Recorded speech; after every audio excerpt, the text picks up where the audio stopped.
አሰላሙ አለይኩም ወራህመቱላሂ በረካቱ። ውድና የተከበራችሁ የሶፊን መንትዮቹ ቻናል ቤተሰቦች እንዴት ናችሁ? ደህና ናችሁ? የተረሳሳን መሰለኝ አሁን ሳስበው ማለት ነው። አረሳችሁኝም? የሁላችሁ ዛሬ ደግሞ እቺ ምንድነው የምታመጣው? ከሰራሁት በኋላ ነው እንግዲህ ትዝ ያለኝ። ኢንሻአላህ ነገ ወይ ተነጎዲያ ምናምን ሰርቼ አሳያችኋለሁ። እቺ ዳቦ ትዝ ትላችኋለች።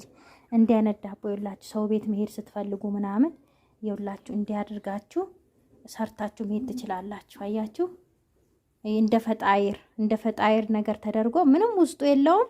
ብቻ ቁጭ አደረኳትና ከዛም በኋላ በቀላሉ ደግሞ ይሄ የጾም ነው ማለት እንቁላል ወተት የለበትም። በእንቁላል አልተቀባም፣ በወተትም ምንም ነገር አልተደረገም። ኖርማል ተቦክቶ ምናምን ነው እና አሳያችኋለሁ። እና ይሄ ከላይ ቂቤና ያርጌ እንዲህ ነገር አረኩበት ማለት ነው። ይውላችሁ እንዲህ ነገር አረኩበት ምናምን።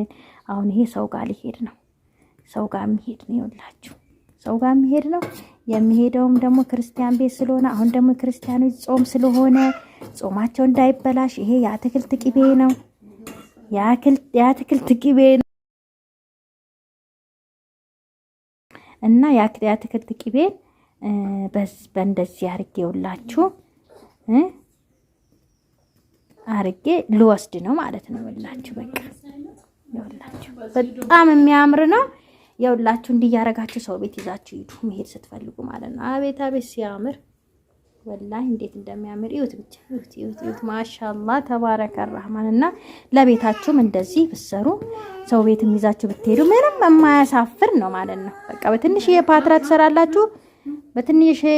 ትሰራላችሁ። ከዛ በኋላ ሻያችሁን አፍልታችሁ ይዛችሁ መሄድ ወይ ቡናችሁን አፍልታችሁ ይዛችሁ መሄድ ማለት ነው። እና ከቡኬቱ ጀምሮ እንዴት እንዳቦካሁት ምን እንደጨመርኩበት ለየት ያለ ነገር ጨምሬበታለሁ። በርግጥ አሳያችኋለሁ። እሺ ይኸውላችሁ እንዲህ በቃ ከዛም በኋላ ፌስታል ነገር ትሸፍናላችሁ። አለበለዚያ የሆነ ክዳን ነገር ካለ ክዳን ነገር ሸፍናችሁ ሰው ቤት ይዛችሁ ትሄዳላችሁ ማለት ነው። ምንም የማያሳፍር ዳቦ አያችሁ እንደዚህ ማለት ነው።